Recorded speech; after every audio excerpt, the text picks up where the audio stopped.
The most recent episode of SAOA is a recap episode, so I think that's a perfect time to catch up on the series. Let's talk about the most recent episodes that I've had a chance to watch.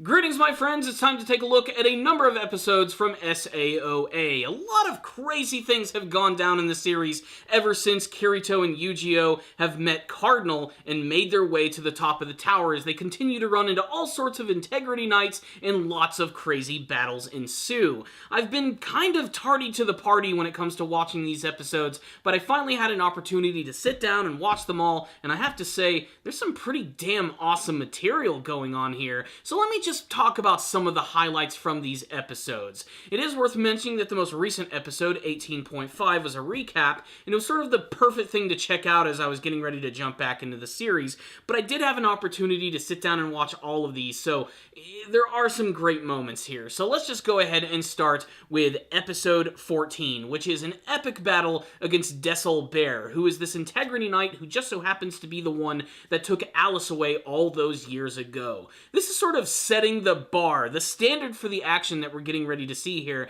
as Kirito and Yu-Gi-Oh! Make their way to the top of this tower, and this battle is beyond intense. What I especially loved about it is that Yu-Gi-Oh! Was victorious here, but he still had to hold some restraint against Desol Bear, not trying to stoop down to his level or end up killing him. All I can really say is this entire fight was an absolute spectacle, but of course is going to gain the attention of the other Integrity Knights, as they know that it's only a matter of time before these two invincible swordsmen make their way up to their floor and start to kick all sorts of ass. Moving on to episode 15, we're introduced to two brand new characters. These two girls, Lionel and Fizzle, who at first seem like they're going to be friendly, but end up tricking Kirito and Yu-Gi-Oh! And bringing them before another Integrity Knight who goes by the name of Finaccio, who is absolutely insane, sexy, and cool. I love Finaccio. She's such a badass character. But of course, Kirito and Yu-Gi-Oh! Are able to use Lionel and Fizzle's weapons against them to restrain them, and an epic battle begins with Finaccio. Moving on to episode 16 is an epic battle with Finaccio herself as Kirito and Yu-Gi-Oh! Team up and, believe it or not, actually manage to take her down. I can't speak volumes for how good the choreography is during this fight, and again, they always manage to up the ante every single time there is a battle in the series. What I love about this fight is that Finaccio seems like she's incredibly wounded to the point where she's not going to survive, but Kirito somehow manages to use these daggers to actually end up helping her, much to the chagrin of Cardinal, who says that they should be saving them for Alice and the Administrator, but no, he actually manages to prove yet again that he's a really stand-up guy. When they actually make it up to the 80th floor, they actually confronted by Alice, and through a Deus Ex Machina, they end up getting sucked out of the building, with Kirito and Alice being separated from Yu-Gi-Oh! The next two episodes see Kirito and Alice reluctantly having to team up with one another in order to survive as they climb to the tower and try to get back inside, where Yu-Gi-Oh! Ends up running into an incredibly powerful warrior, none other than Broccoli Synthesis 1,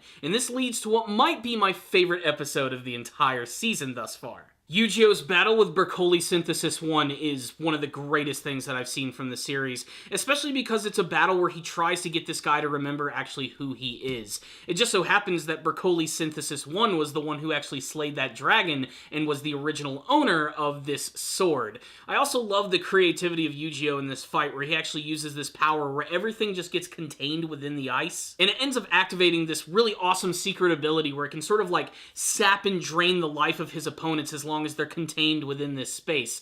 Essentially, Yu-Gi-Oh! Puts his entire life on the line for this battle and trying to desperately get Broccoli to actually remember everything about his past.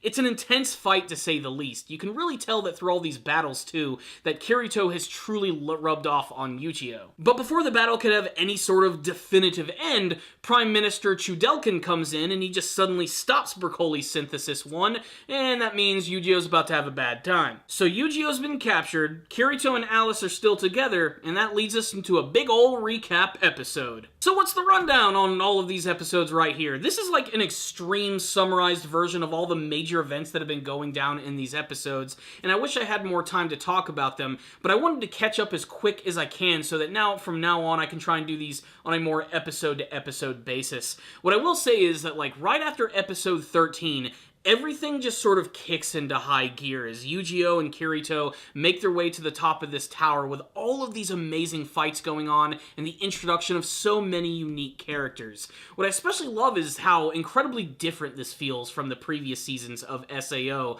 upping the ante in ways that I really didn't think was possible, and doing it all with amazing production value. I honestly don't know where they get the money to animate this series, because everything just always looks so consistently awesome. I mostly did this video because I want to hear from you guys. I would love to get your thoughts about everything that's been going on so far in SAOA. If you have any thoughts about any of these battles, your favorite moments, what you hope to see from the rest of this arc, please tell me what they are in the comments section below, how you think Yu-Gi-Oh! Is going to escape from the Prime Minister, and what's going to go on as both Alice and Kirito continue to work together. Is he going to be able to somehow convince her of everything that's been going on here, or is it just an excuse for a recap episode? Let's get a discussion going in the comments section below. So thank you all for watching this review. I'll see you all next time, and as always, stay down, baby.